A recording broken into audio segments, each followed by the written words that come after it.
자, 지금까지 상형을 통해서 그 한자 속에 담겨 있는 모습들을 우리가 보았고, 그 다음에 음과 훈의 관계를 이렇게 대략이지만 살펴봤습니다. 그 속에 담겨 있는 음과 훈 속에 담겨 있는 말은 전부 오늘 한국 사람들이 쓰는 우리말이다.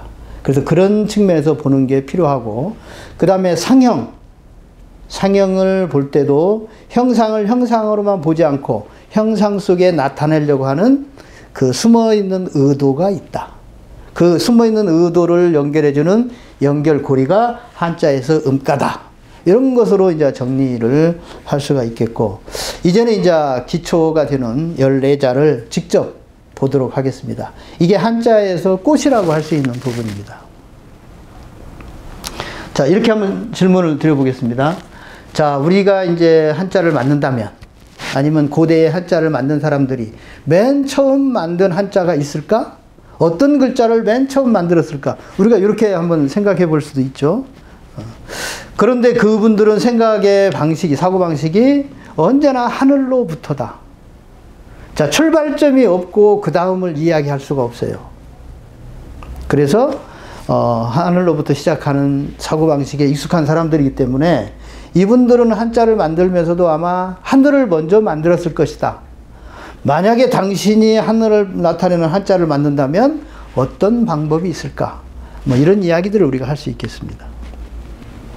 자, 점입니다. 점.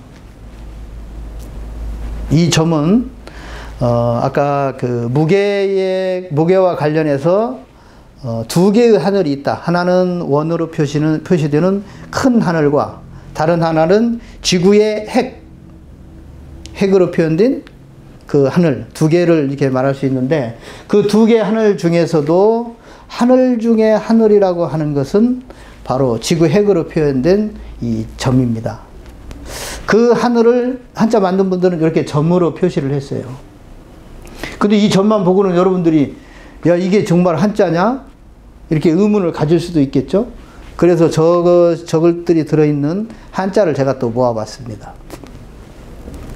자, 이게 날일자입니다. 달월, 꼬줄꾼, 열십, 이게 장인공, 이게 그 불탈역, 하늘천, 각시씨, 백성민, 어미모, 나짐, 스스로 자, 이런 한자들입니다. 저 한자들 속에 공통적으로 담겨 있는 것, 그걸 한번 찾아보시죠. 뭐가 보이나요? 점이 보입니다. 점. 자, 옛사람들은 왜 글자를 저렇게 표현하면서 글자마다 저렇게 점을 담았을까요? 아까 우리가 그 주소 표기가, 여러분들이 주소 표기를 한번 떠올릴 필요가 있습니다. 이 세상에 있는 것은 그 대상이 무엇이든지 간에 하늘 안에 있습니다. 그리고 이 한자를 만든 분들은 생각의 첫 출발이 언제나 하늘로부터입니다. 하늘. 그래서 글자마다 그 나타내려고 하는 대상이 무엇이든지 간에 그 글자마다 이렇게 점을 찍어서 이것이 하늘에 있는 것이다 라고 하는 그런 의도를 이렇게 나타냈습니다. 자, 점이 글자로 쓰였다는 것은 확실하죠. 저 점이 바로 이 글자를 만든 분들이 나타내려고 했던 두 개의 하늘, 우리가 육안으로 보이는 이 세상을 망라하는 큰 하늘과 그 다음에 보이지 않는, 있을 것으로 여겨지는 궁극적인 존재로서의 하늘, 이렇게 이제 하늘을 둘로 나눠볼 수 있는데, 그 중에서도 이제 저 점이 실제로 한자에서 이렇게 모습을 드러내고 있습니다. 자, 다음에 하늘을 나타내는 한자를 이제 우리가 만들었어요. 맨 처음 한자를 만든 분들은 저렇게 하늘을 점으로 표시를 했습니다. 그러니까 이 세상에 있는 것들이, 눈에 보이는 것들이 무엇이든지 간에 그것이 나오는 곳으로서의 하늘을 점으로 표현을 했어요. 그 다음에 또 만들어지는 한자, 말하자면 이제 하늘을 나타내는 글자를 만들었어요. 그럼 그 다음에 또 다른 한자를 만들겠죠? 다음에 한자를 만든다면 그 다음 한자는 대상이 무엇이 될 수 있을까요? 땅입니다. 땅. 하늘을 만들고 그 다음 두 번째로 만들 수 있는 한자의 대상은 땅입니다. 그런데 이분들은 땅을 땅만으로 나타내지 않아요. 땅을 나타낼 때 하늘을 또 만듭니다. 하늘을 나타내는 글자를. 이 점을 우리가 아는 게 중요한 것 같아요. 우리가 만약에 땅을 나타내는 뭔가 땅을 연상하는 것을 기호 문자로 만든다. 그러면 아마 이렇게 표시를 하는 게 제일 쉬울 겁니다. 평평한 땅. 그런데 이 한자를 만든 분들의 생각은 언제나 하늘에서부터, 하늘로부터 라고 하는 게 철저해요. 그래서 땅을 만들 때에 요 글자를 땅만 나타내는 글자로 만들지 않고 이것에 짝하는 하늘을 나타내는 기호를 또 만듭니다. 자, 여기에 이제 이 표시가 바로 그겁니다. 하늘을 나타내는 글자를 저렇게 점으로 먼저 만들고, 그 다음에 요 땅을 나타내는 글자를 만들 건데, 이분들의 사고방식이 언제나 하늘로부터라고 하는 그런 원칙 때문에 이분들은 땅을 만들면서 땅에 상대되는 하늘을 또 만들어요. 그래서 이것이 하늘을 나타내는 첫 번째 문자라고 하면은 요 하늘은 이 세상을 하늘과 땅, 짝의 관계로 볼 때에 하늘을 나타내는 기호가 됩니다. 그리고 그것의 짝으로서의 땅. 자, 이 관계를 우리 한자를 이제 백자 초문을 이해할 때 이 관계를 이해하시는 게 매우 중요합니다. 언제나 대상이 무엇이든지 간에 그 대상을 설명할 때에 하늘로부터 시작한다는 거. 이 점을 여러분들이 염두에 두시면 염두에 두셔야 한자를 이해할 수 있습니다. 자, 어쨌든 이런 관계에 있기 때문에 지금 여기에서만도 하늘을 나타내는 기호가 두 개가 생겼습니다. 요 점과 그 다음에 서 있는 거. 그런데 저 점과 이 일이 똑같이 하늘을 나타내지만 기호로 표현되는 순간에 이 점이 100% 하늘이라고 하면 이 서 있는 하늘은 50% 하늘이라는 걸 우리가 알 수 있죠. 왜냐하면 이 두 개가 합쳐져야 저 점이 되기 때문에 이 50% 합쳐지면 저 점이 됩니다. 자, 이런 관계들을 우리가 기억할 필요가 있습니다. 그리고 실제로 이제 저 땅을 나타내는 기호로 만들어지는 한자, 저 서 있는 것이 한자에서 실제로 이렇게 쓰인 사례들을 여러분들이 보실 수가 있습니다. 저게 이제 한자라는 걸 제가 이렇게 보여드리기 위해서 옛글자들로부터 이렇게 그 모양의 특징을 가지고 있는 것을 제가 이렇게 소개를 해드립니다. 기호가 저렇게 문자 속에 살아있다.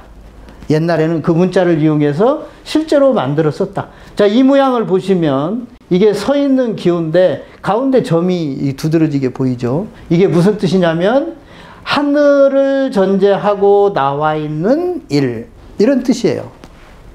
그런데 그런 일들이 이제 점차 이 가운데 점은 사라지고 이제 지금의 일자의 모양으로 이렇게 점점 변해오죠. 자, 이건 뭘 말하냐면 우리가 늘 공기를 호흡하면서 공기를 잊고 사는 것과 똑같아요. 의뢰이 그러하기 때문에 그냥 굳이 거론하지 않아도 이 속에 점이 있다, 이렇게 인식을 하는 거죠. 그 다음에 그 일이 이제 이런 형태로 변합니다. 말하자면 기묘막측한 변화를 이렇게 나타낼 때 이런 모양으로 이렇게 변해서 이제 한자가 이렇게 변하기도 하고 막 이런 한자들이 만들어지죠. 그 다음에 이 글자를 가져다가 손으로 잡으면 이렇게 아버지 부자가 되기도 합니다. 그러니까 이제 기호와 그 다음에 아까 상형문이 이제 결합해서 새로운 한자들이 계속 만들어지죠. 그때에 이제 이런 기호들이 들어가서 그 한자의 핵심 개념들을 이렇게 딱 지정해주는 그런 의미가 있습니다. 그 다음에 하늘과 땅은 그냥 이렇게 정체되어 있는, 구분되어 있는 그런 관계가 아니고 하늘과 땅은 언제나 이렇게 소통을 합니다. 자, 이렇게 하늘과 땅이 나뉘어졌을 때에 하늘이 땅으로 내려오게 되는데 저 관계는 이제 어떻게 이해를 하면 되냐면 하늘이라고 하는 존재는 언제나 완전한 존재입니다. 근데 하늘로부터 이렇게 떨어져 내려오는 순간에 하늘은 완전이고 떨어져 내려온 것은 항상 불완전이에요. 그런데 하늘의 완전함이라는 것은 이렇게 불완전한 것을 존재하고는 하늘의 완전함이 존재할 수가 없어요. 그래서 이 불완전한 것을 완전하기 위해서 하늘의 땅으로 내려옵니다. 이 하늘에서 땅으로 내려오는 것을 나타낼 때에 이제 이런 기호를 씁니다. 자, 방향은 하늘에서 땅으로. 이것을 우리는 좌행 이렇게 말합니다. 좌측으로 진행한다. 좌행. 그리고 좌행이라는 말 속에는 항상 순행 이런 의미가 담겨 있어요. 순행이라는 게 뭐냐면 그게 하늘의 이치에 맞는 방향, 진행 이런 뜻이죠.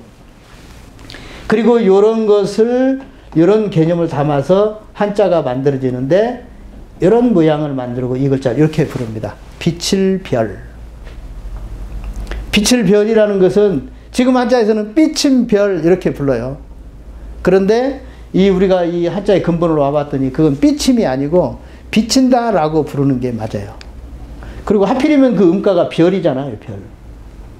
이게 밤의 하늘에서 항상 별빛이 비칩니다. 별빛이 비친다는 뜻에서 요 글자를 빛을 별.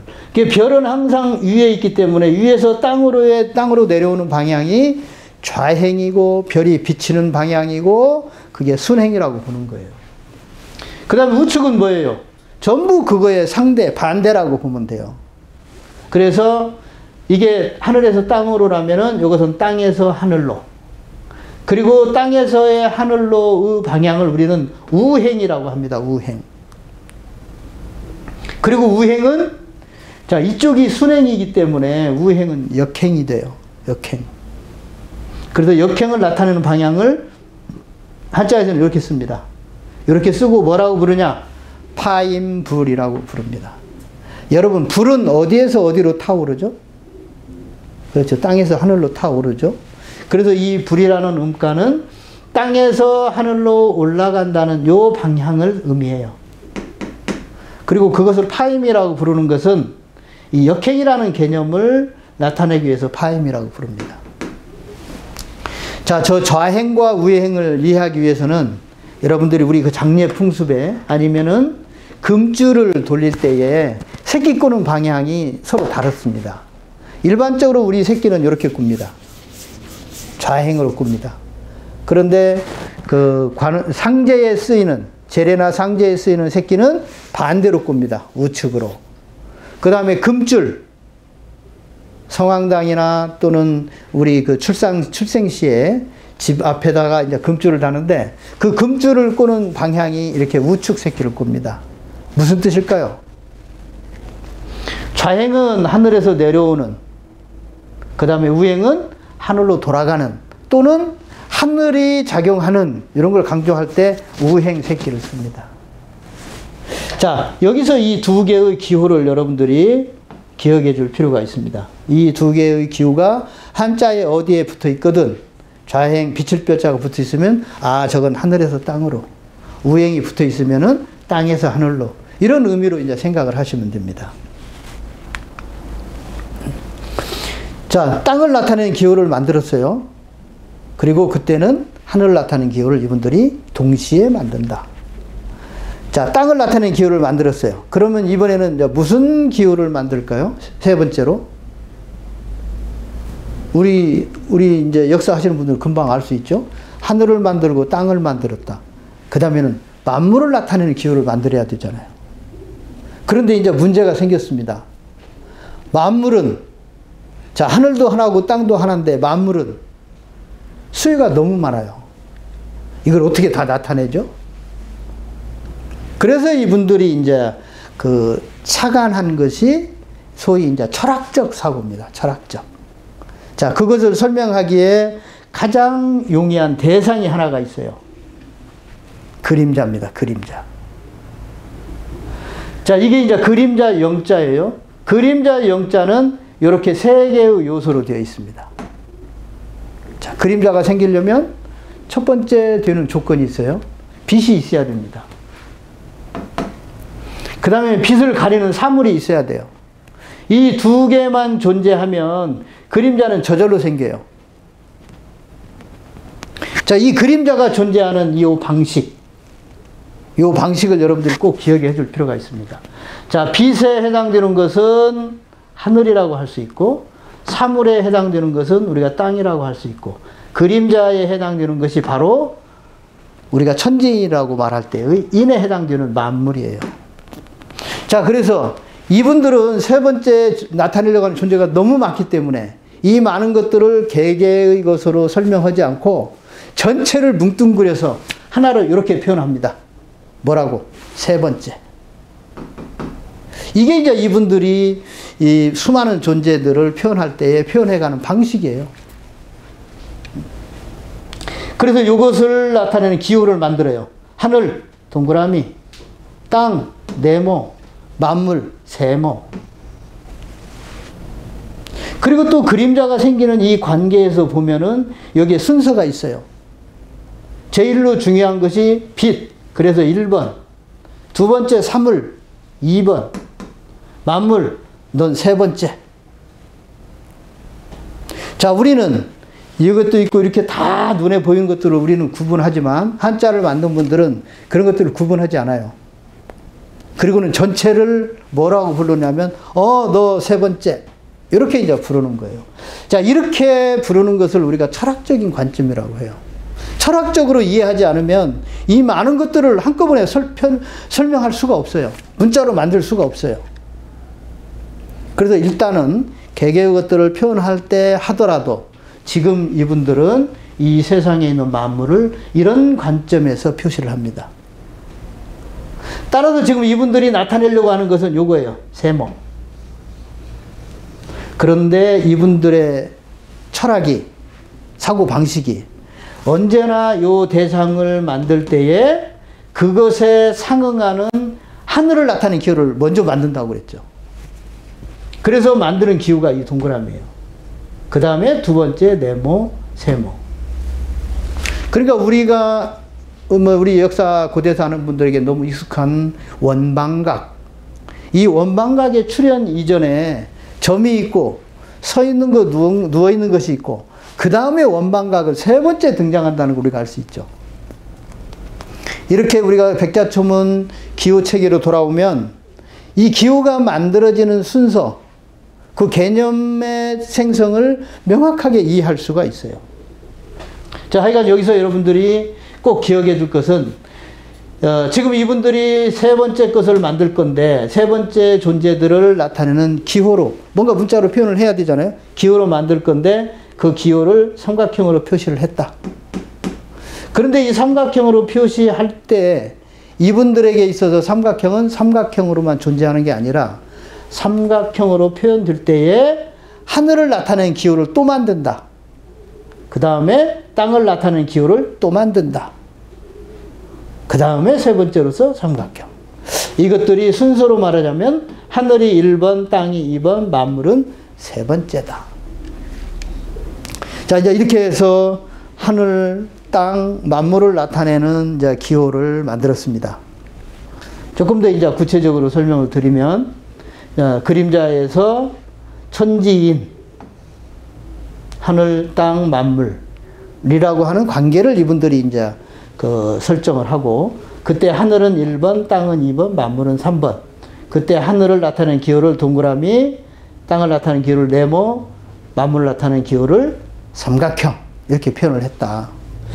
자, 그 다음에 이걸 응용하는 겁니다. 동그라미, 네모, 세모를 응용해서 동그라미는 하나니까 하나로, 땅은 두 번째니까 동그라미 두 개로, 만물은 3이니까 동그라미 3개로 이렇게 표현을 하기도 합니다. 그리고 또 응용을 하는데 땅을 나타내는 네모는 두 번째니까 네모 2개로, 만물을 나타내는 삼각형은 세 번째니까 삼각형 3개로 이렇게 또 응용하기도 합니다. 그래서 실제로 네모 2개로 만들어지는 한자에 여자가 있습니다. 그 다음에 삼각형 3개로 만들어지는 한자에 우리 묘산자가 있습니다. 그래서 산이라고 하는 우리가 산이라고 부르는 저 산은 우리 세 번째 존재의 상징이기도 해요. 그러면 산이 어떻게 우리 세 번째 존재의 상징이라고 하느냐?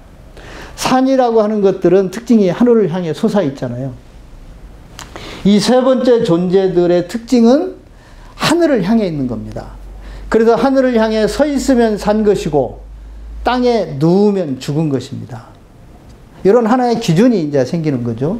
자, 이 동그라미, 네모, 세모는 하늘과 하늘 땅과 만물을 나타내는 소위 천지인을 나타내는 세 번째 만들어지는 기호다. 그리고 그것을 응용해서 뇌산자와 여자가 만들어진다. 이런 이제 그 기호 체계와 한자 이런 부분은 이제 이렇게 설명드릴 수가 있고요. 자, 지금까지 이제 말씀드렸던 것이 여기 말씀드리는 이 14자의 출현, 배경, 과정을 설명을 드렸습니다. 이 점은 보이는 하늘과 보이지 않는 하늘을 망라한 점으로서의 하늘. 그 다음에 이것은 땅을 나타낼 때 땅에 상대되는 하늘. 그 다음에 하늘에서 땅으로, 땅에서 하늘로. 그 다음에 그림자에서 보았던 천지인을 나타낼 때의 기호, 동그라미, 네모, 세모, 순서로는 1, 2, 3. 그 다음에 이제 또 하나, 우리가 이제 바위를 여러분들이 한번 생각을 해보면, 바위라고 하는 것은 항상 바위로서 존재하는 것이 아니고, 바위로 만들어지기 전에는 용암이었어요. 그 다음에 용암이 점점 차가워지면서 바위가 되고, 바위는 시간이 흐르면은 모래가 됩니다. 자, 이것처럼 이렇게 이 셋의 관계는 어디서 어디라고 이렇게 자를 수가 없어요. 그래서 그 셋을 반드시 셋을 짝으로 되어 있는, 짝으로 볼 수밖에 없는 그런 관계들을 나타낼 때 이렇게 씁니다. 사람도 여기에 속하죠. 자, 저는 10대, 20대, 30대, 40대, 50대, 60대 지금 와 있는데, 이때마다 저는 나라고 하는 의식은 하나일지 모르지만 제 모습은 끊임없이 변해요. 그런 관계를 나타낼 때 이렇게 씁니다. 바위, 아까 말씀드린 용암, 바위, 모래처럼 구분할 수 없는, 꼭 셋으로 볼 수밖에 없는 그런 관계를 나타낼 때 이런 기호를 씁니다. 자, 그래서 이렇게 해서 이제 제가 백자초문에서 말씀드리려고 하는 기초 중에 기초 14자를 설명을 드렸습니다. 자, 이 기호는 보기에는 너무나 간단합니다. 그런데 이 기호가 한자의 어딘가에 들어가서 그 한자가 나타내려고 하는 중심 의미를 이게 이놈들이 붙들고 있어요. 그래서 이제 이 글자들이 이제 쓰이는 용례들을 우리가 많이 봐야 되겠지만, 어쨌든 이 기호가 만들어지는 배경에 대해서는 반드시 알고 있는 게 중요합니다. 근데 이걸 제가 지금 이 글자 외우라고 말씀드린 거 하나도 없잖아요. 외울 필요 없습니다. 외우면 외운 만큼 손해입니다. 그래서 제가 이것을 점주, 꼬질권, 한일, 비칠별, 파인불 이런 식으로 제가 여러분들에게 읽어드리지 않았어요. 왜냐하면 그것은 큰 의미가 없습니다. 이게 비칠별이든 서인 꼬질권이든 그게 중요한 게 아니라 땅을 나타낼 때의 하늘의 형상. 그래서 이것이 항상 이 글자가 들어가면 항상 하늘과 관계가 있다라고 생각을 하시면 돼요. 근데 그 생각하는 건 어렵지 않잖아요. 이것이 들어가면 언제나 하늘이라고 생각하시면 돼요. 이게 들어가면은 땅 두 번째라고 생각을 하시면 돼요. 삼각형이 들어있으면 이것은 세 번째 라는 의미라는 것만 우리가 떠올리면 돼요. 자, 어쨌든 이 한자의 기초 14자는 정말 중요하고 중요합니다. 여러분들이 이제 동양에는 고전들이 매우 많아요. 그래서 그 고전들을 이제 붙들고 우리가 참 많은 시간을 보내는데, 때로 이제 공부할 때 보면은 이게 무슨 말인지를 몰라서 그걸 손에서 놓지 못하는 경우가 많습니다. 그런데 왜 그런 일이 벌어지는가 봤더니, 이런 어떤 하나의 사고의 기준, 철학적인 바탕이 되는 이런 기준이 없기 때문에 그래요.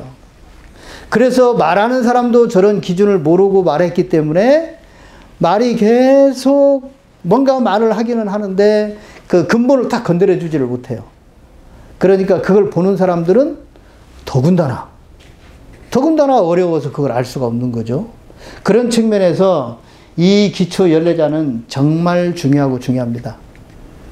이 기초 연례자에 대한 지식을 가지고 누군가의 이야기를 들으면 저 사람이 지금 뭘 모르고 말하는지를 알 수도 있어요.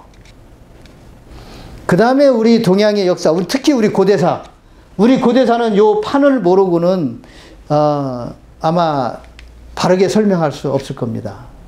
왜냐하면 우리 고대사를 살았던, 우리 고대사를 남긴 그 선조들의 사고방식이 기준이 요거예요. 따라서 이런 기준을 가지고 살았기 때문에 그 발자취에서 반드시 이런 흔적이 담겨 있어야 됩니다. 담겨 있어야 됩니다. 근데 실제로 발견할 수 있어요. 여기 이 관계를 이용해서 만든 나라 이름이 고리국과 구리국입니다. 여기 이 관계를 이용해서 나타낸 나라들이 삼주선이고 삼한입니다. 우리 고대사는 이렇게 입체적이에요. 그 입체적인 것을 자꾸 평면상에다 늘어놓고 그 관계를 우리가 알려고 하기 때문에 잘 풀어지기 어렵습니다. 그러나 일단 이런 한자에 대한 이런 매우 기초적인, 초보적인 이런 관계를 우리가 하나 딱 기준으로 가지고 있다고 하면 이제 수많은 말들의 이 얼개를 우리가 이렇게 분별할 수가 있습니다. 자, 여기는 이제 아까 그 세 번째 존재, 세 번째를 나타내는 이분들의 표현 방식이 정말로 제가 말씀드린 것과 같은가? 그걸 여러분들이 한번 확인할 수 있습니다. 자, 저건 옷 의자입니다. 지금의 저 모양만 보고는 저것이 어떻게 옷을 말하는지 말하기 어려워요. 그러니까 저 한자 하는 사람들은 우리 사람들의 여기 옷깃을 가지고 만들었다. 이렇게 이제 말을 해요. 그런데 미안하지만 옛 글자는 이렇게 생겼습니다. 이 글자가 이제 이렇게 변하면서 옷깃이라는 뜻이 나와요. 그런데 이 모양이 저 오드자의 원형입니다. 그리고 저 모양의 특징은 셋으로 되어 있다. 여기 있는 요 모양은 화살촉입니다. 화살촉. 화살촉은 또 당연히 상징이죠. 그래서 저 옷이라고 하는 것을 저렇게 표현했을 때에 저분들의 의도는 야, 옷이라는 건 말이야 세 번째야 이런 뜻입니다. 자, 옷이 세 번째가 되려면은 두 번째는 뭘까요? 우리 살이겠죠. 살 위에 입는 옷 세 번째. 이게 살이 두 번째입니다. 살이 두 번째가 되려면 첫 번째는 뭐여야 될까요? 마음입니다. 그래서 마음과 살 위에 있는 세 번째 옷 이런 뜻이에요. 뭐 삼은 셋으로 그대로 나타나는 건 뭐 너무나 명백하죠. 그 다음에 털, 이것도 저 셋의 관계를 가지고 지금 표현을 한 것입니다. 표현들이 조금 이렇게 좀 이렇게 뭔가 휘어서 이렇게 표현했는데 이것도 세 번째 그런 뜻입니다. 자, 우리 몸에 있는 털이 있습니다. 이 털이 세 번째다. 두 번째는 뭘까요? 살입니다. 아까 옷하고 똑같아요. 세 번째입니다. 세 번째. 자, 이건 손숫자입니다. 손숫자도 세 번째 그런 뜻이에요. 근데 세 번째인데 무슨 세 번째냐? 내려오는 순서의 세 번째다. 자, 그러면 손이 뭔가로부터 내려오는 구조로 되어 있다는 거잖아요.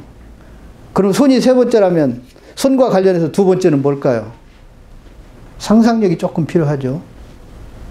우리 손은 밖에 나와 있는 뇌라고 말합니다. 그러면은 손이 세 번째라면 인체에서 뇌는 어디에 있나요? 그래서 요놈을 두 번째로 봅니다. 자, 그 다음에 이제 정말 천진적 사고를 하는 한국 사람의 이제 정말 지혜가 번뜩이는 그런 문제를 한번 드리겠습니다. 손이 세 번째고 머리가 두 번째라면 첫 번째는 뭘까요? 손과 관련해서는 보이지 않는 첫 번째가 따로 있습니다. 그 첫 번째가 바로 하늘입니다. 하늘. 그래서 하늘이 첫 번째, 머리가 두 번째, 이 손은 세 번째. 자, 한국 사람들을 천손이라고 말합니다. 기분 좋죠? 근데 단순히 우리가 기분 좋으라고 천손이 아니고 실제로 한국 사람들이 쓰는 자손이라는 말, 자손이라는 말은 머리와 손의 관계를 가지고 만든 용어예요. 이 머리가 자예요. 그런데 이 자라고 할 때 자의 개념은 뭐냐면 은행에서 나오는 이자와 같은 개념입니다. 이자. 자, 이자가 나오려면 뭐가 있어야 되죠? 원금이 어딘가 있어야 되잖아요. 그러면 이게 이자와 같다면, 머리가 이자와 같다면 원금이 어딘가 있어야 되잖아요. 그 원금이 바로 하늘입니다. 그래서 우리말의 자손이라는 말은 하늘이 아버지고 나는 그의 아들이다, 손자다, 이런 뜻이에요. 이게 우리가 느낌으로 기본적으로 하고 천선이 아니고 실제로 우리 선조들은 그렇게 인식을 했습니다. 자, 예쁠 봉자입니다. 아까 손수와 같죠? 그 다음에 이것은 털 삼자입니다. 세 개로 표현했죠. 세 번째 이런 뜻이에요. 그 다음에 이 기운 기자, 털 삼자와 방향만 이렇게 바꿨어요. 왜 바꿨을까요? 똑같이 하면 구분이 안 되니까. 구분을 하기 위해서 이렇게 방향만 딱 바꿨어요. 이게 전부 무슨 뜻이냐? 세 번째 그런 뜻이에요. 세 번째. 우리는 구분하고 싶어 하지만 이 한자를 만든 이분들은 야, 이거 그냥 세 번째야. 그런 뜻이에요. 자, 그 다음 삼각형입니다. 삼각형. 삼각형은 동그라미, 네모, 세모에서 세 번째잖아요. 이분들이 세 번째를 표현하는 방식으로 또 가져다 쓰는 기호가 저 삼각형이에요. 그래서 실제로 글자마다 지금 위에 삼각형이 들어가 있어요. 이것은 뭐냐? 이런 글자들을 볼 때에 세 번째 이렇게 생각을 하시면 되고, 그 다음에 이 세 번째 것은 그 세 번째라고 하는 개념 이외에 또 하나의 개념을 갖습니다. 그 개념을 말해주는 것이 이 한자를 우리가 뭐라고 부르냐면 삼합집이라고 불러요. 삼합집. 삼합집이라는 건 뭐냐면 셋을 합해서 집이다, 이런 뜻이에요. 그러니까 우리 집이라고 하는 것은 셋의 합으로 되어 있다는 말이기도 하고, 셋을 합한 것이 이 기호다 라고 이것이 정의를 하기 때문에, 이 정의 때문에 매우 저 삼각형은 복잡한 개념을 또 하나를 가져요. 그게 바로 뭐냐면 점과 같은 개념. 요것 때문에 이제 오해가 많이 생기죠. 자, 어쨌든 이 삼각형은 세 번째를 말하기도 하고 때로 하늘을 말하기도 합니다. 하늘. 그래서 요 나 여자 같은 경우에는 요게 하늘인데 삼각형이 위에 있죠. 하늘, 이게 나 여는 이게 무슨 뜻이냐면 하늘에 제사 지내는 사람이 나다, 이런 뜻이에요. 이게 왜 우리가 하늘에 제사를 지냅니까? 하늘의 자손이기 때문에 그래요. 그 다음에 밥식자. 밥식자 위에 삼각형이 있습니다. 이게 바로 하늘입니다. 이게 무슨 뜻이냐면 내가 하늘로 가기 위해서 내가 내 몸을 세워야 돼요. 그 세우기 위해서 먹는 것이 밥이다, 그런 뜻이에요. 자, 이건 가지런히 할 제자. 가지런히 하다는 것은 하늘의 제사를 지내기 위해서 우리가 주변 정돈하는 것을 말합니다. 자, 근원 원자는 저렇게 해가 세상으로 내려 비치는 것을 세 개를 가지고 만들었습니다. 그 다음에 무리 중자. 무리 중자는 이렇게 삼각형 밑에 세 사람, 또는 삼각형을 이렇게 점 세 개로 표시를 하고 그 밑에에 눈의 모양을 그렸어요.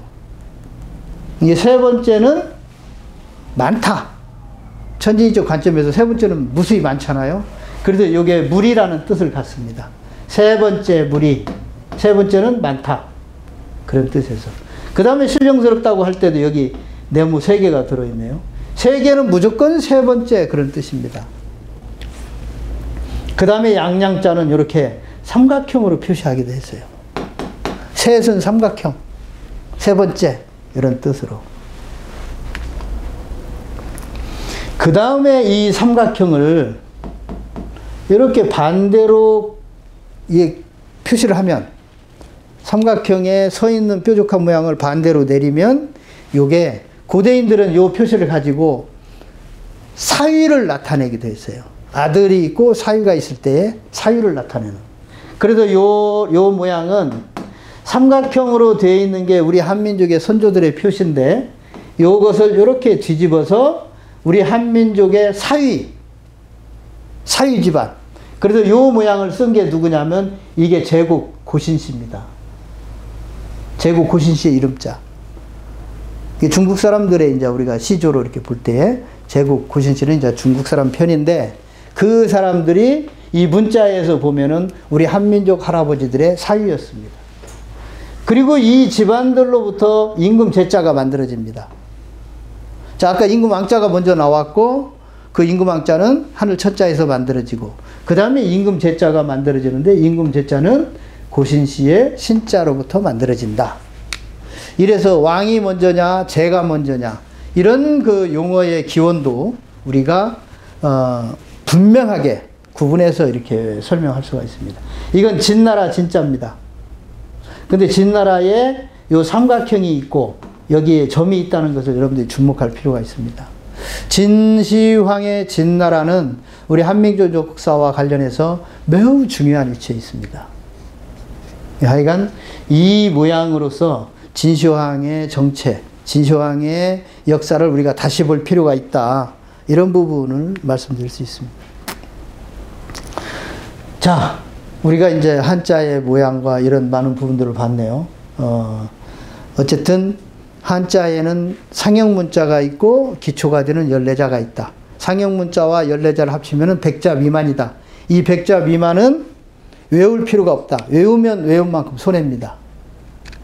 그냥 이해하면 됩니다. 모양을 이해하면. 그래서 이렇게 몇 가지 것을 보고 이해하면은 그 다음을 이렇게 연상하기가 자연스러운데 우리가 외워버리면 외우는 순간에 우리 사고는 거기에 딱 멈추게 됩니다. 다음에는 이제 한자 속에 담겨 있는 한글을 보도록 하겠습니다. 자, 볼견자입니다. 우리가 보통 볼견자라고 이렇게 말하는데 저 글자는 또 다른 뜻이 있습니다. 나타낸다라는 뜻. 그래서 나타낸다라고 할 때는 현으로 발음을 합니다. 현.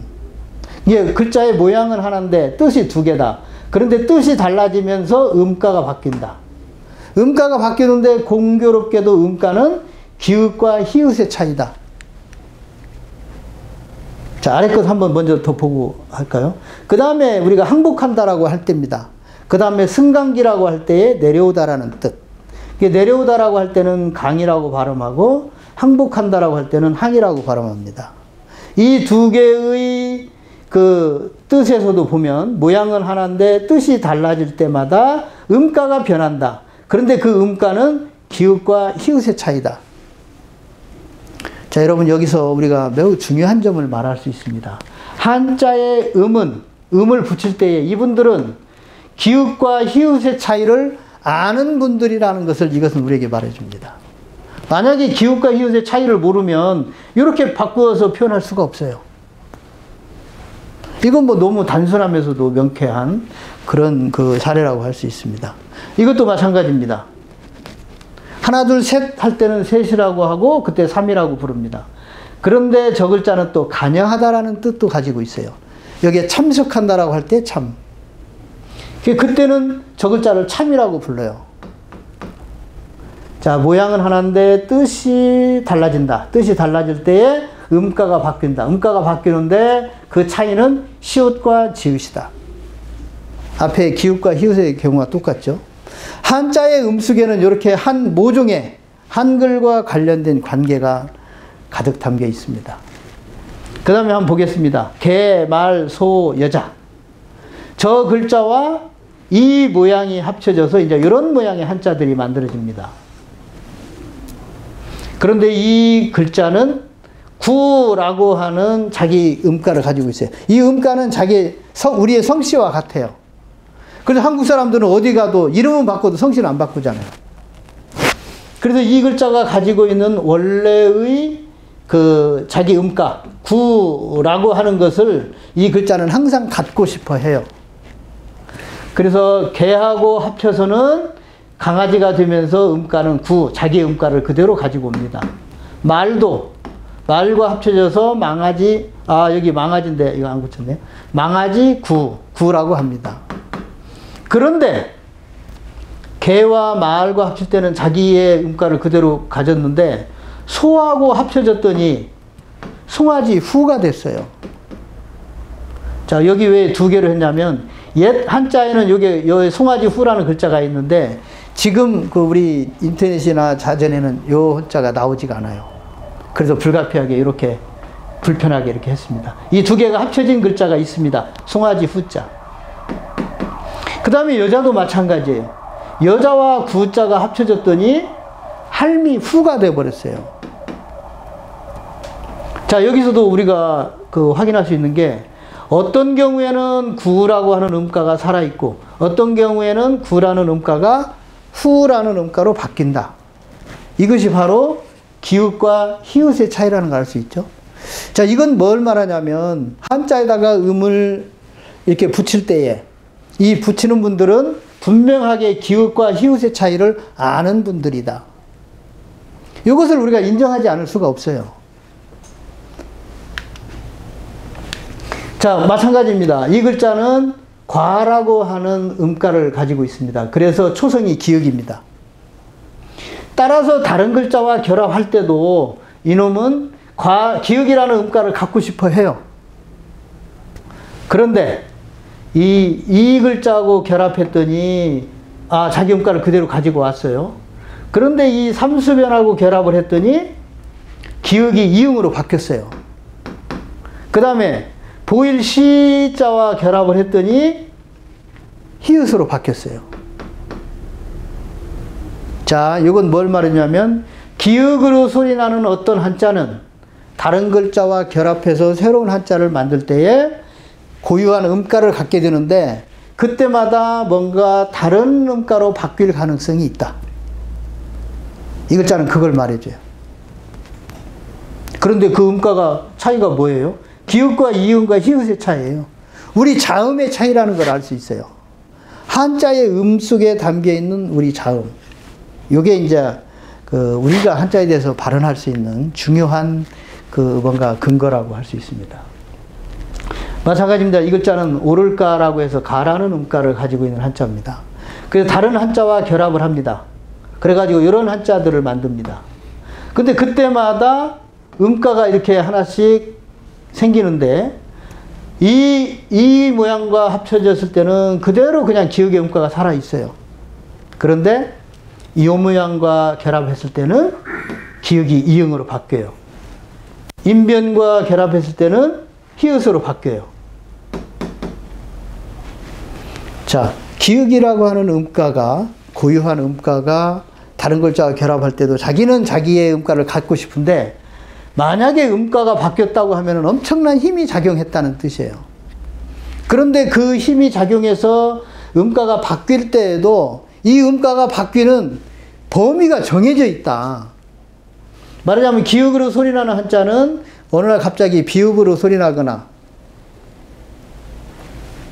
또 시옷으로 소리나거나 그러지 않고 이놈들은 대체로 기역과 이응과 히읗 안에서 소리가 바뀔 가능성이 있다. 자, 이 글자는 이제 초성이 치읓입니다. 치읓.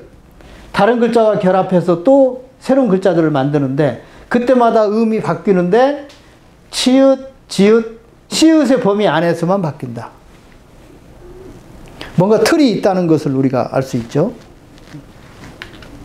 마찬가지입니다. 소로 소리나는 한자인데 다른 글자와 결합할 때 음가가 바뀐다. 근데 그 바뀌는 범위는 시읒과 지읒과 치읓의 범위 아니다. 이것은 뭘 말해주냐면 뭔가 한자의 음가 속에는 뭔가 일정한 카테고리가 정해져 있고 그리고 그것이 패턴으로 작용한다. 말하자면 시옷으로 소리나는 한자는 지읒과 치읒으로 소리날 가능성이 크다. 지읒으로 소리나는 한자는 치읒과 시읒으로 소리나는 한자 가능성이 크다. 치읒 역시 마찬가지다. 이 지금 자료들은 우리에게 그걸 말해줍니다. 마찬가지입니다. 차자도. 마찬가지입니다. 그 다음에 이 차례 번자는 비읍으로 소리나는 한자입니다. 저 비읍으로 소리나는 한자는 다른 글자와 결합할 때 비읍, 피읍 또는 미음으로 소리나는데 이 경우는 지금 미음의 사례가 없네요. 어쨌든 비읍으로 소리나는 한자는 피읍과 미음으로 소리날 가능성이 크다. 마로 소리나는 한자는 이렇게 비읍, 피읍으로 소리날 가능성이 크다. 흰백자 마찬가지입니다. 모방자 마찬가지입니다. 가득할 복자 마찬가지입니다. 자, 우리가 지금 한자 속에 담겨 있는 몇 개의 음에 관련된 부분들을 봤습니다. 여러분, 한자는 글자마다 꼭 하나 이상의 음가를 가지고 있는데 그 음가가 우리 한글의 자음과 매우 밀접하다. 그 자음 속에서도 기응, 이응, 히읗, 그 다음에 시옷, 지읒, 치읒, 미음, 비읍, 피읍 이 셋과 너무나 밀접하다. 그리고 그 범위를 벗어나지 않는다. 이것은 무엇을 말할까요? 한자와 한글은 만들어지는 배경이 똑같습니다. 그리고 아까 우리가 했던 한자의 기초 14자, 그 14자를 토대로 우리 한글이 만들어집니다. 어쨌든 그 한자 속에서 우리가 한글의 요소를 발견할 수 있다는 것은 참으로 놀랄만한 그런 비밀이라고 할 수 있습니다. 우리가 한글을 다시 보는데, 다시 봐야 하는데 그 다시 볼 계기는 반드시 한자에서 찾아야 됩니다. 그래서 한자를 알면, 특히 이 기초 14자를 알면 한글을 알 수 있습니다. 이 한글을 알고 나서 한자를 보면 이제 한자를 보는 고속도로가 생기게 됩니다. 그래서 한자를 우리 음가로 보게 되면 한자에 대한 새로운 세계가 또 열리게 되고, 그런 과정을 통해서 한자가 얼마나 우리에게, 한국 사람에게 쉬운지 그걸 여러분들이 직접 확인할 수 있습니다. 오늘 강의는 여기까지 마치도록 하겠습니다. 경청해 주셔서 감사합니다.